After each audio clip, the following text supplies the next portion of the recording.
بسم اللہ الرحمن الرحیم۔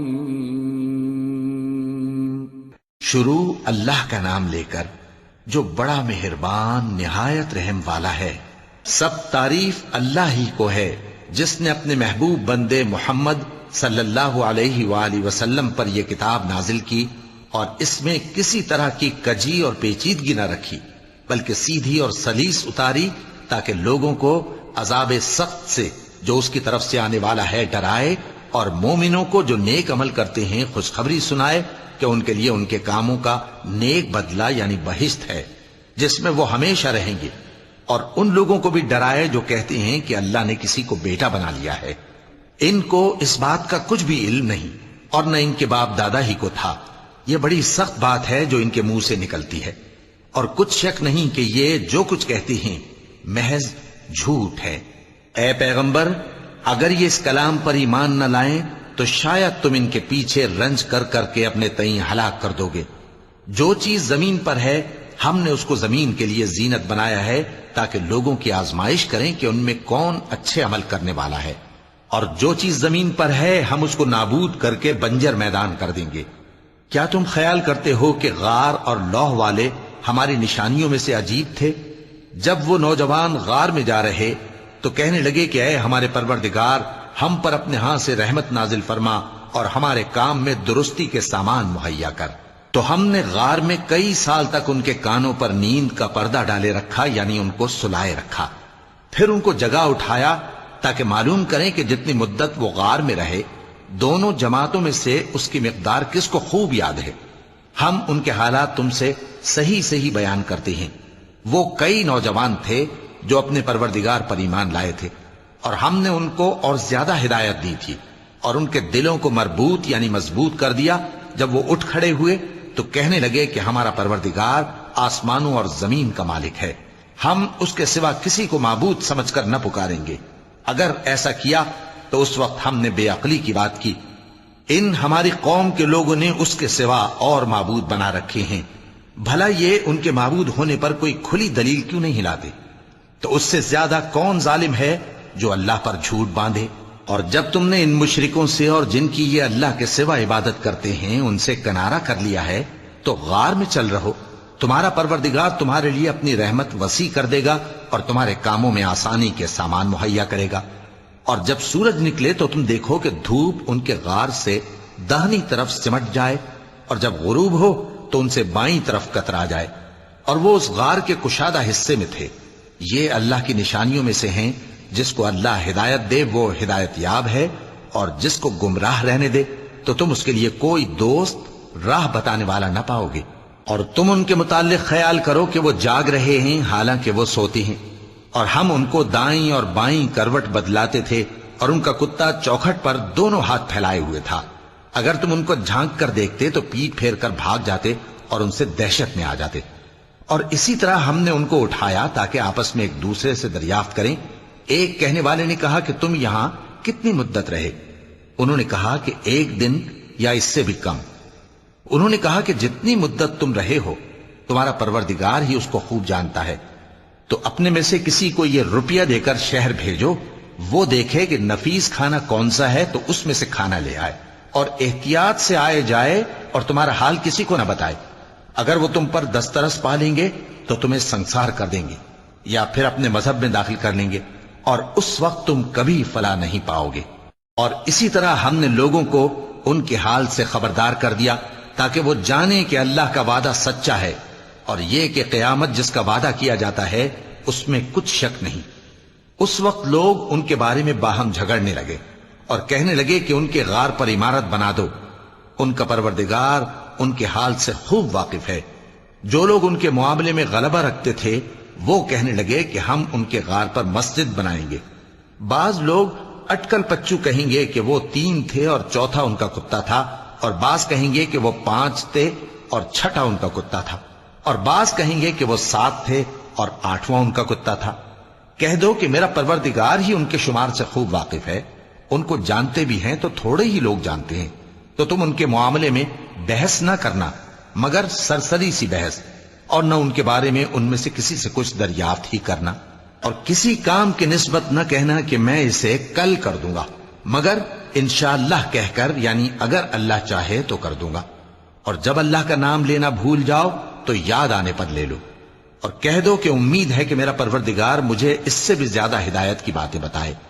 اور اصحاب کہف اپنے غار میں 9 پر 300 سال رہے۔ کہہ دو کہ جتنی مدت وہ رہے اسے اللہ ہی خوب جانتا ہے، اسی کو آسمانوں اور زمین کی پوشیدہ باتیں معلوم ہیں، وہ کیا خوب دیکھنے والا اور کیا خوب سننے والا ہے۔ اس کے سوا ان کا کوئی کارساز نہیں، اور نہ وہ اپنے حکم میں کسی کو شریک کرتا ہے۔ اور اپنے پروردگار کی کتاب کو جو تمہارے پاس بھیجی جاتی ہے پڑھتے رہا کرو، اس کی باتوں کو کوئی بدلنے والا نہیں، اور اس کے سوا تم کہیں پناہ بھی نہیں پاؤ گے۔ اور جو لوگ صبح و شام اپنے پروردگار کو پکارتے اور اس کی خوشنودی کے طالب ہیں، ان کے ساتھ صبر کرتے رہو، اور تمہاری نگاہیں ان میں سے گزر کر اور طرف نہ دوڑیں کہ تم دنیاوی زندگی کی رونقوں کے خواستگار ہو جاؤ۔ اور جس شخص کے دل کو ہم نے اپنی یاد سے غافل کر دیا ہے اور وہ اپنی خواہش کی پیروی کرتا ہے اور اس کا کام حد سے بڑھ گیا ہے، اس کا کہا نہ ماننا۔ اور کہہ دو کہ لوگو یہ قرآن تمہارے پروردگار کی طرف سے برحق ہے، تو جو چاہے ایمان لائے اور جو چاہے کافر رہے۔ ہم نے ظالموں کے لیے دوزخ کی آگ تیار کر رکھی ہے جس کی قناتیں ان کو گھیر رہی ہوں گی، اور اگر فریاد کریں گے تو ایسے کھولتے ہوئے پانی سے ان کی داد رسی کی جائے گی جو پگھلے ہوئے تانبے کی طرح گرم ہوگا، اور جو ان کے چہروں کو بھون ڈالے گا۔ ان کے پینے کا پانی بھی برا اور آرام گاہ بھی بری۔ اور جو ایمان لائے اور کام بھی نیک کرتے رہے تو ہم نیک کام کرنے والوں کا اجر ضائع نہیں کرتے۔ ایسے لوگوں کے لیے ہمیشہ رہنے کے باغ ہیں جن میں ان کے محلوں کے نیچے نہریں بہ رہی ہیں، ان کو وہاں سونے کے کنگن پہنائے جائیں گے، اور وہ باریک دیبا اور اطلس کے سبز کپڑے پہنا کریں گے، اور تختوں پر تکیے لگا کر بیٹھا کریں گے۔ کیا خوب بدلہ اور کیا خوب آرام گاہ ہے۔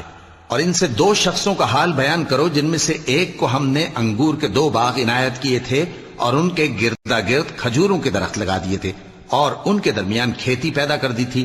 دونوں باغ کثرت سے پھل لاتے اور اس کی پیداوار میں کسی طرح کی کمی نہ ہوتی، اور دونوں میں ہم نے ایک نہر بھی جاری کر رکھی تھی، اور اس طرح اس شخص کو ان کی پیداوار ملتی رہتی تھی۔ تو ایک دن جبکہ وہ اپنے دوست سے باتیں کر رہا تھا، کہنے لگا کہ میں تم سے مال و دولت میں بھی زیادہ ہوں اور جتھے اور جماعت کے لحاظ سے بھی زیادہ عزت والا ہوں۔ اور ایسی شیخیوں سے اپنے حق میں ظلم کرتا ہوا اپنے باغ میں داخل ہوا۔ کہنے لگا کہ میں نہیں خیال کرتا کہ یہ باغ کبھی تباہ ہو، اور نہ خیال کرتا ہوں کہ قیامت برپا ہو، اور اگر میں اپنے پروردگار کی طرف لوٹایا بھی جاؤں تو وہاں ضرور اس سے اچھی جگہ پاؤں گا۔ تو اس کا دوست جو اس سے گفتگو کر رہا تھا کہنے لگا کہ کیا تم اس ذات سے کفر کرتے ہو جس نے تم کو مٹی سے پیدا کیا، پھر نطفے سے، پھر تمہیں پورا آدمی بنایا؟ مگر میں تو یہ کہتا ہوں کہ اللہ ہی میرا پروردگار ہے، اور میں اپنے پروردگار کے ساتھ کسی کو شریک نہیں کرتا۔ اور جب تم اپنے باغ میں داخل ہوئے تو تم نے ما شاء اللہ لا قوت الا باللہ کیوں نہ کہا؟ اگر تم مجھے مال و اولاد میں اپنے سے کمتر دیکھتے ہو تو عجب نہیں کہ میرا پروردگار مجھے تمہارے باغ سے بہتر عطا فرمائے، اور تمہارے اس باغ پر آسمان سے آفت بھیج دے تو وہ صاف میدان ہو جائے، یا اس باغ کی نہر کا پانی گہرائی میں اتر جائے تو پھر تم اسے تلاش نہ کر سکو، اور اس کے میووں کو عذاب نے آ گھیرا اور وہ اپنی چھتریوں پر گر کر رہ گیا، تو جو مال اس نے اس پر خرچ کیا تھا اس پر حسرت سے ہاتھ ملنے لگا اور کہنے لگا کہ کاش میں اپنے پروردگار کے ساتھ کسی کو شریک نہ بناتا۔ اس وقت اللہ کے سوا کوئی جماعت اس کی مددگار نہ ہوئی اور نہ وہ بدلہ لے سکا۔ یہاں سے ثابت ہوا کہ حکومت سب اللہ کی ہے، جو معبود برحق ہے وہی بہترین ثواب عطا کرنے والا اور بہترین انجام لانے والا ہے۔ اور ان سے دنیا کی زندگی کی مثال بھی بیان کر دو کہ وہ ایسی ہے جیسے پانی جسے ہم نے آسمان سے برسایا تو اس کے ساتھ زمین کی پیداوار مل کر نکلی، پھر وہ چورا چورا ہو گئی کہ ہوائیں اسے اڑاتی پھرتی ہیں، اور اللہ تو ہر چیز پر قدرت رکھتا ہے۔ مال اور بیٹے تو دنیا کی زندگی کی رونق و زینت ہیں، اور نیکیاں جو باقی رہنے والی ہیں وہ ثواب کے لحاظ سے تمہارے پروردگار کے ہاں بہت اچھی اور امید کے لحاظ سے بہت بہتر ہیں۔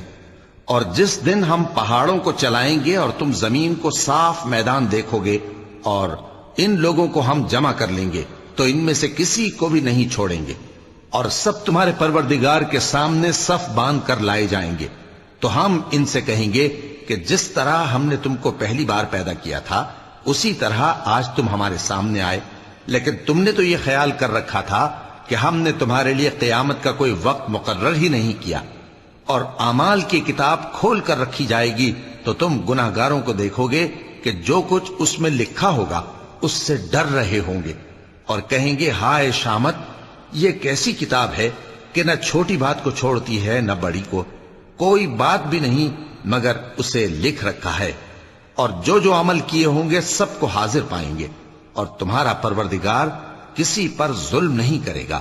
اور جب ہم نے فرشتوں کو حکم دیا کہ آدم کو سجدہ کرو تو سب نے سجدہ کیا مگر ابلیس نے نہ کیا، وہ جنات میں سے تھا تو اپنے پروردگار کے حکم سے باہر ہو گیا۔ کیا تم اس کو اور اس کی اولاد کو میرے سوا دوست بناتے ہو، حالانکہ وہ تمہارے دشمن ہیں، اور شیطان کی دوستی ظالموں کے لیے اللہ کی دوستی کا برا بدل ہے۔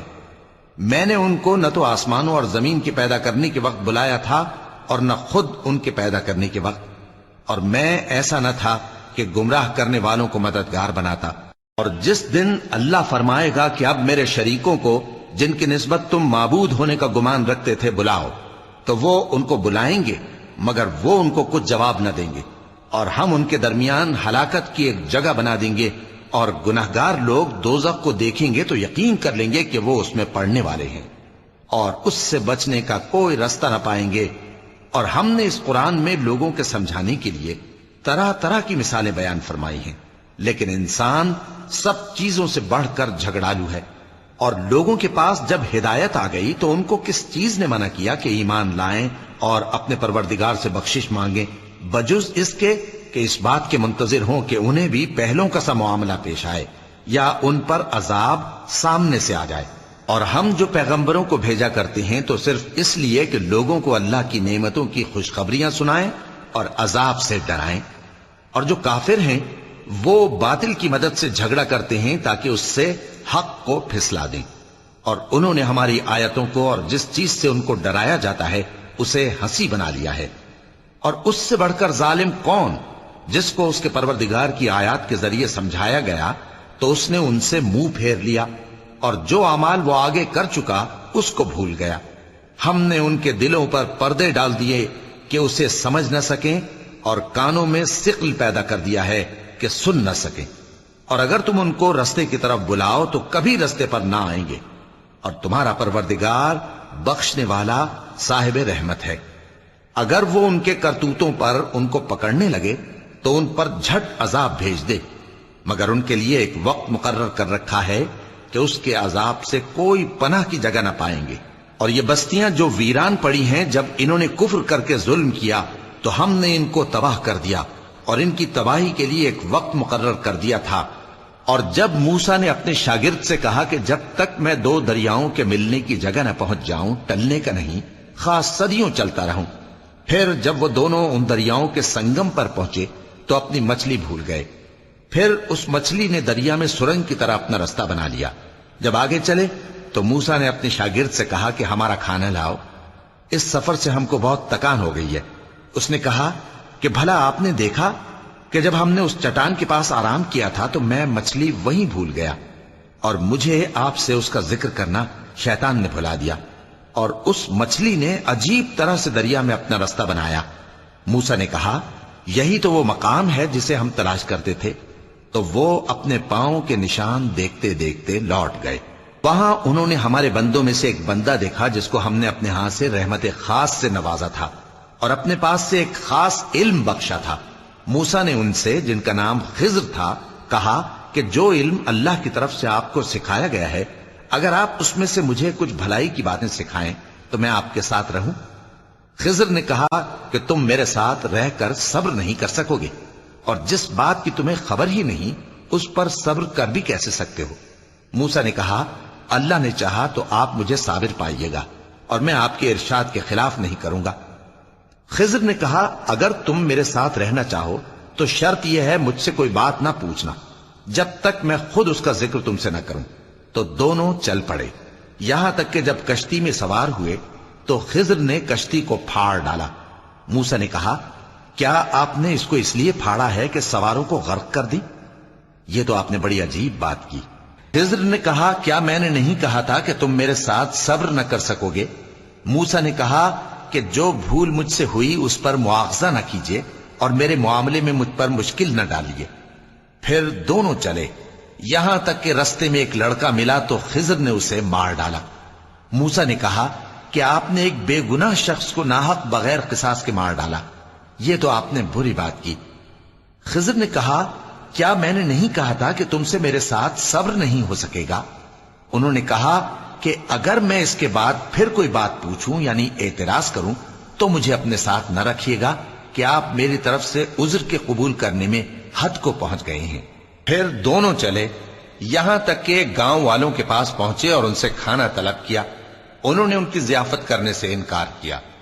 پھر انہوں نے وہاں ایک دیوار دیکھی جو گرا چاہتی تھی تو خضر نے اس کو سیدھا کر دیا۔ موسیٰ نے کہا کہ اگر آپ چاہتے تو ان سے اس کا معاوضہ لے لیتے تاکہ کھانے کا کام چلتا۔ خضر نے کہا کہ اب مجھ میں اور تم میں علیحدگی، مگر جن باتوں پر تم صبر نہ کر سکے میں ان کا تمہیں بھید بتائے دیتا ہوں کہ وہ جو کشتی تھی غریب لوگوں کی تھی جو دریا میں محنت کر کے یعنی کشتیاں چلا کر گزارا کرتے تھے، اور ان کے سامنے کی طرف ایک بادشاہ تھا جو ہر اچھی کشتی کو زبردستی چھین لیتا تھا۔ تو میں نے چاہا کہ اسے عیبدار کر دوں تاکہ وہ اسے غصب نہ کر سکے۔ اور وہ جو لڑکا تھا اس کے ماں باپ دونوں مومن تھے۔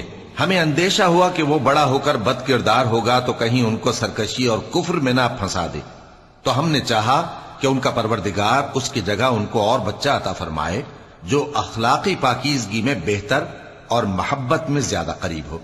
اور وہ جو دیوار تھی سو 2 یتیم لڑکوں کی تھی جو شہر میں رہتے تھے، اور اس کے نیچے ان کا خزانہ دفن تھا، اور ان کا باپ ایک نیک آدمی تھا۔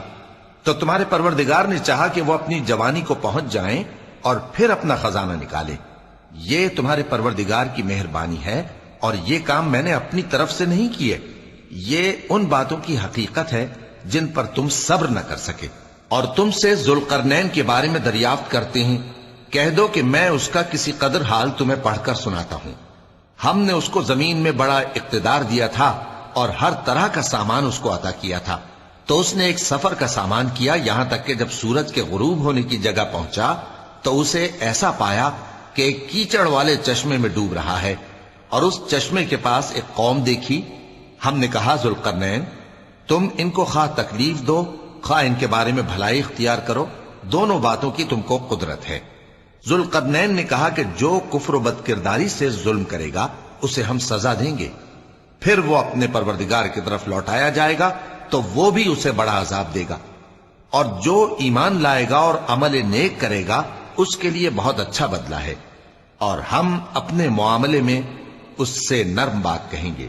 پھر اس نے ایک اور سامان سفر کیا، یہاں تک کہ سورج کے طلوع ہونے کے مقام پر پہنچا تو دیکھا کہ وہ ایسے لوگوں پر طلوع ہوتا ہے جن کے لیے ہم نے دھوپ سے بچاؤ کی کوئی اوٹ نہیں بنائی تھی۔ حقیقت یوں ہی تھی، اور جو کچھ اس کے پاس تھا ہم کو سب کی خبر تھی۔ پھر اس نے ایک اور سفر کا سامان کیا، یہاں تک کہ 2 اونچے سیدھے پہاڑوں کے درمیان پہنچا تو دیکھا کہ ان کے اس طرف کچھ لوگ ہیں کہ بات کو سمجھ نہیں سکتے۔ ان لوگوں نے کہا کہ اے ذوالقرنین، یاجوج اور ماجوج اس علاقے میں فساد کرتے رہتے ہیں، بھلا ہم آپ کے لیے خرچ کا انتظام کر دیں کہ آپ ہمارے اور ان کے درمیان ایک دیوار کھینچ دیں۔ ذوالقرنین نے کہا کہ خرچ کا جو مقدور اللہ نے مجھے بخشا ہے وہ بہت اچھا ہے، تم مجھے قوت بازو سے مدد دو، میں تمہارے اور ان کے درمیان ایک مضبوط رکاوٹ بنا دوں گا۔ تم لوہے کے بڑے بڑے تختے میرے پاس لاؤ۔ چنانچہ کام جاری کر دیا گیا، یہاں تک کہ جب اس نے دونوں پہاڑوں کے درمیان کا حصہ برابر کر دیا اور کہا کہ اب اسے دھوکو، یہاں تک کہ جب اس کو دھونک دھونک کر آگ کر دیا تو کہا کہ اب میرے پاس تانبا لاؤ کہ اس پر پگھلا کر ڈال دوں۔ پھر ان میں یہ قدرت نہ رہی کہ اس پر چڑھ سکیں، اور نہ یہ طاقت رہی کہ اس میں نقب لگا سکیں۔ بولا کہ یہ میرے پروردگار کی مہربانی ہے، پھر جب میرے پروردگار کا وعدہ آ پہنچے گا تو اس کو ڈھا کر ہموار کر دے گا، اور میرے پروردگار کا وعدہ سچا ہے۔ اس روز ہم ان کو چھوڑ دیں گے کہ روئے زمین پر پھیل کر ایک دوسرے میں گھس جائیں گے، اور سور پھونکا جائے گا تو ہم سب کو جمع کر لیں گے، اور اس روز ہم جہنم کو کافروں کے سامنے لائیں گے، جن کی آنکھیں میری یاد سے پردے میں تھیں اور وہ سننے کی طاقت نہیں رکھتے تھے۔ اب کیا کافر یہ خیال کرتے ہیں کہ وہ میرے بندوں کو میرے سوا اپنا کارساز بنائیں گے تو میں خفا نہیں ہوں گا؟ ہم نے ایسے کافروں کے لیے جہنم کی مہمانی تیار کر رکھی ہے۔ کہہ دو کہ ہم تمہیں ایسے لوگ بتائیں جو اعمال کے لحاظ سے بڑے نقصان میں ہیں۔ یہ وہ لوگ ہیں جن کی دوڑ دھوپ دنیا کی زندگی میں برباد ہو گئی، اور وہ یہ سمجھے ہوئے ہیں کہ وہ اچھے کام کر رہے ہیں۔ یہ وہ لوگ ہیں جنہوں نے اپنے پروردگار کی آیتوں کو نہ مانا اور اس کے سامنے جانے سے انکار کیا، تو ان کے اعمال ضائع ہو گئے۔ سو ہم قیامت کے دن ان کے لیے کچھ بھی وزن قائم نہیں کریں گے۔ یہ ان کی سزا ہے، یعنی جہنم، اس لیے کہ انہوں نے کفر کیا اور ہماری آیتوں اور ہمارے پیغمبروں کی ہنسی اڑائی۔ جو لوگ ایمان لائے اور عمل نیک کیے، ان کے لیے بہشت کے باغ بطور مہمانی ہوں گے، ہمیشہ ان میں رہیں گے اور وہاں سے مکان بدلنا نہ چاہیں گے۔ کہہ دو کہ اگر سمندر میرے پروردگار کی باتوں کے لکھنے کے لیے روشنائی ہو تو قبل اس کے کہ میرے پروردگار کی باتیں تمام ہوں سمندر ختم ہو جائے، اگرچہ ہم ویسا ہی اور اس کی مدد کو لائیں۔ کہہ دو کہ میں تمہاری طرح کا ایک بشر ہوں، البتہ میری طرف وہی آتی ہے کہ تمہارا معبود وہی ایک معبود ہے۔ تو جو شخص اپنے پروردگار سے ملنے کی امید رکھے چاہیے کہ عمل نیک کرے اور اپنے پروردگار کی عبادت میں کسی کو شریک نہ بنائے۔ صدق اللہ العظیم۔